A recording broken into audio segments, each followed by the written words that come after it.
Shape, weight, and performance. The three mice here are my favorite in their respective categories when it comes to playing shooters. But which of these mice would I call my main? Is Shape king? Does the weight really affect how you aim? Or does performance trump all and make all the other factors negligible? I'm not saying these factors will improve or hinder your aim, but I wanted to ask the question, to what extent do these three categories affect your aim? And I wanted to share my experience on the topic. The NP01S from Vaxee is my favorite when it comes to shape. This mouse has a great coating, great shape for my hand size, and the clicks are super spammable and super light. It's a joy using this mouse. I had originally bought the Vaxee XE, hearing it was a better G Pro X Superlight, and it turned out to be true for me in almost every way. I say almost because I had fingertipped the G Pro X, and although the XE more comfortable, I feel it was a bit heavy for fingertipping. I also find myself loving this mouse for just everyday tasks and gaming from other genres. If I'm playing a casual game or playing a game of ARAM with friends in League, this is the mouse I would pick up. It is the most comfortable, no matter how I pick it up, whether it be fingertip, claw, it just fits my hand and everything about it, solid build quality, feels super great to use. Overall, at 120 USD or 160 Canadian, it is a super great value mouse for what it offers compared to the other mice on the market. Now over on the other side, the Starlight 12 from Finalmouse, this is the small variant, is ultralight and ultra small. It is a joy to use for fast-paced or tracking games like Apex Legends, Call of Duty, and Overwatch. This lightweightness of this mouse, along with a fast pad, really makes games feel responsive, especially when it comes to flicking, redirections, and even micro adjustments. I do struggle playing tac shooters like Valorant and CSGO a little bit with this mouse, as holding angles can feel a little harder since it's so small and light.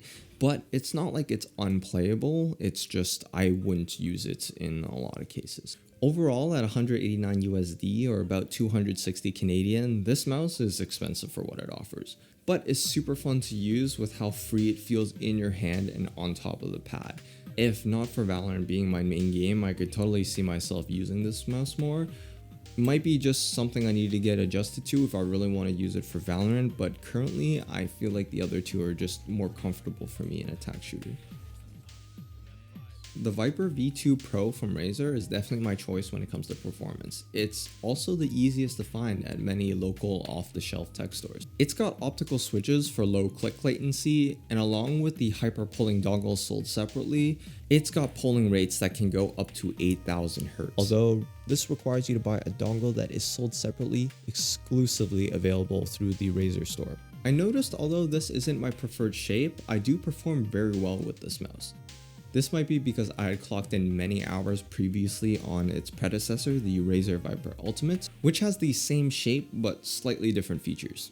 Holding angles in Valorant with this mouse feels very consistent to me, and on paper that would make sense as this is one of the fastest mice on the market. But it could totally be placebo and a personal bias, as I do find myself falling into the marketing for the higher polling rates and optical switches for lower latency.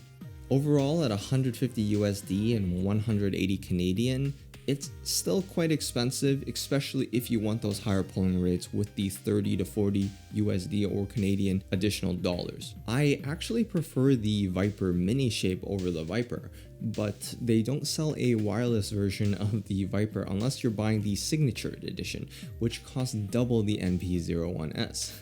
So in conclusion, between the three, the NP01S is my daily driver.